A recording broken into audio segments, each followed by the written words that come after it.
ஒரு ஊரில் ஒரு திருடன் இருந்தான். அவன் தினமும் திருடப் போவதற்கு முன்னர் ஒரு கோவிலுக்குள் நுழைந்து சாமி இன்னைக்கு எனக்கு நல்ல வரும்படி கிடைக்க வேண்டும் என்று வேண்டிக் கொண்டு புறப்படுவான். அந்தக் கோவில் மண்டபத்தில் தினமும் ஒரு சாமியார் உபன்யாசம் சொற்பொழிவு ஆற்றி வந்தார். சில நேரங்களில் அங்கிருக்கும் கூட்டம் சிரிப்பதைக் கேட்டு நாமும் சாமியார் சொல்லும் ஜோக்கை கேட்போமே என்று போவான். நல்ல குட்டிக் கதைகள் சொன்னால் அதையும் கேட்டுவிட்டு திருடப் போவான். ஒரு நாள் அவனுக்கு பூர்வ ஜன்ம வாசனையால் ஞானோதயம் ஏற்பட்டது. பகல் பொழுதில் அந்த சாமியார் இருக்கும் குடிலுக்குச் சென்று, குருவே வணக்கம், எனக்கு ஒரு மந்திரம் சொல்லித் தாருங்களேன் என்றான்.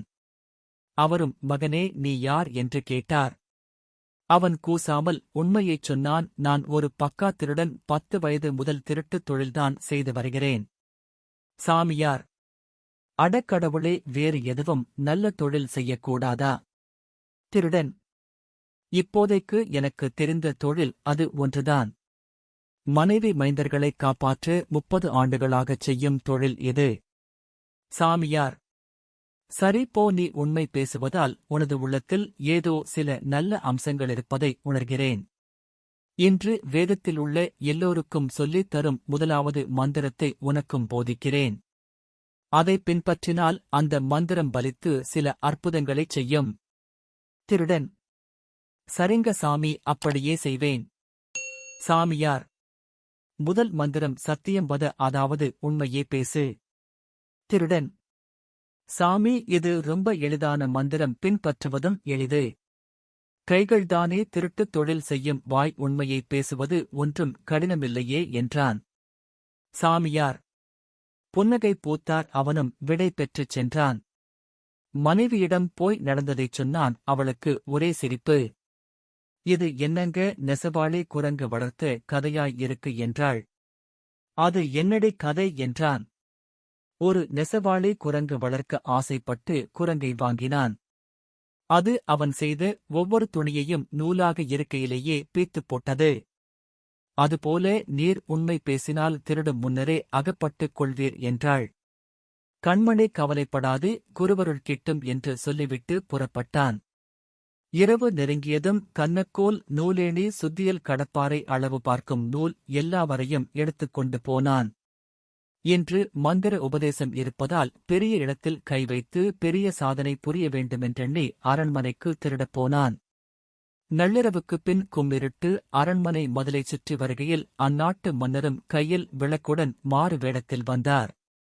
இந்து சமய ராஜாக்கள் நாட்டு மக்களின் நாடி பிடித்துப் பார்க்க இப்படி நள்ளிரவில் மாறு வேடத்தில் நகர் வலம் வருவதுண்டு.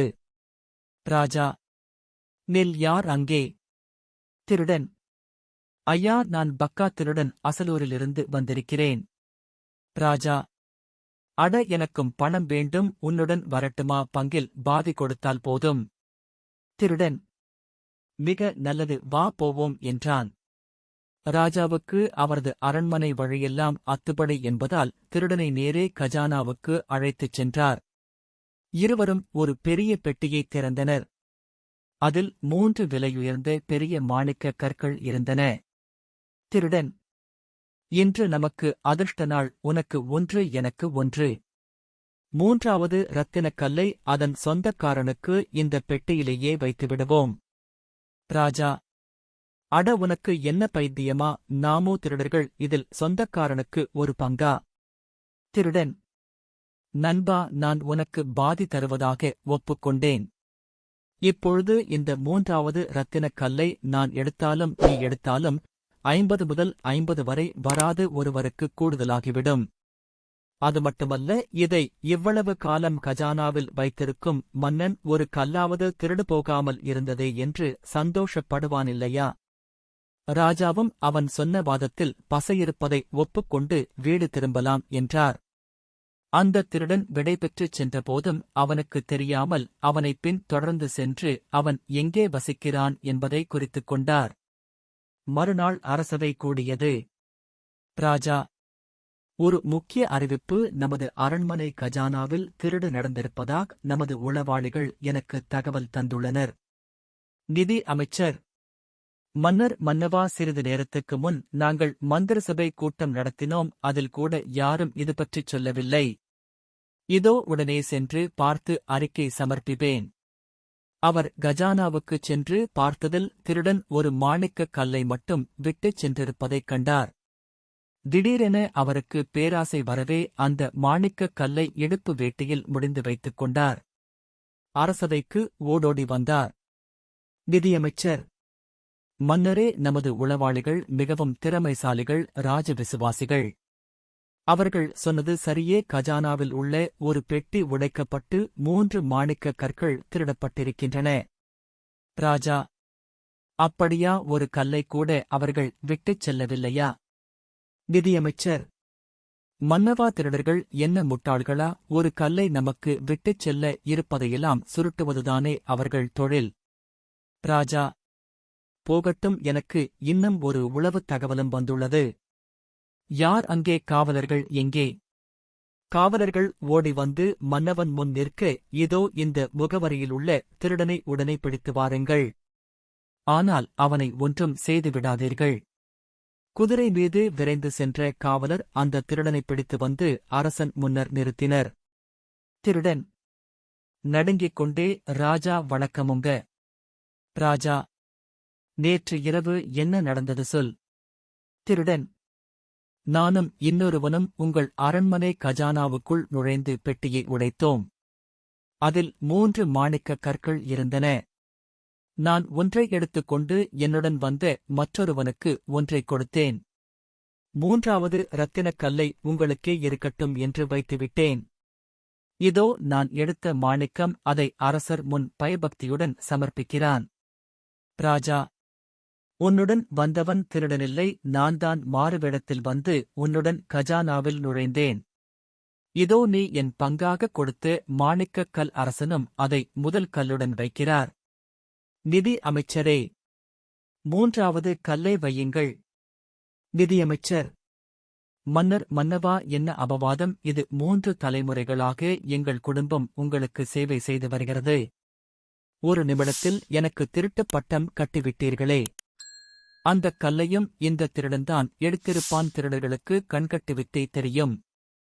ராஜா: நிதியமைச்சரே, இன்னும் ஒரு நிமிடத்தில் அந்த இரத்தினக் கல்லை சமர்ப்பிக்கவில்லையானால் உமது வேட்டியை உருவி சோதனை செய்ய உத்தரவிடுவேன். உமது வீடு முழுவதையும் சோதனையிட உத்தரவிடுவேன். நிதியமைச்சர் நடுங்கிக் கொண்டே: மன்னவா, என்னை மன்னித்து விடுங்கள். அரை நிமிட காலத்தில் பேராசை என் கண்களை மறைத்துவிட்டது. நான்தான் திருடினேன். இதோ அந்தக் கல் என்று வேட்டியின் முடிச்சிலிருந்து எடுத்து வைத்தார். ராஜா: யார் அங்கே? காவலர்கள் ஓடி வருகின்றனர். இந்த நிதியமைச்சரை சிறையில் தள்ளுங்கள். முக்கிய அறிவிப்பு: அனைவரும் கவனத்துடன் கேட்கின்றனர். இன்று முதல் நமது நாட்டின் நிதியமைச்சராக இந்த திருடனை நியமிக்கிறேன். உங்கள் அனைவரையும் விட உண்மையுடனும் ராஜ விசுவாசத்துடனும் இருந்தமைக்காக அவரே இப்பகுதிக்குத் தகுதியுடையவர்.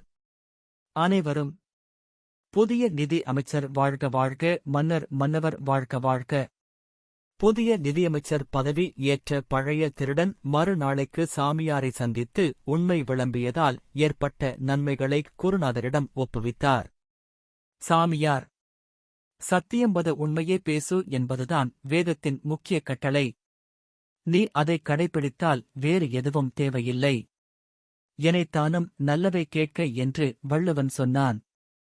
நீயும் அப்படி சிறிது உபதேசம் கேட்டு இந்நிலைக்கு உயர்ந்தாய். பொய்யாமை பொய்யாமை ஆற்றின் அறம்பிற. செய்யாமை செய்யாமை நன்று என்று வள்ளுவனும் செப்பினான். அடுத்த முறை சந்திக்கும்போது உனக்கு வேறு ஒரு மந்திரம் உபதேசம் செய்கிறேன், இன்னும் உயர்வாய் என்றார்.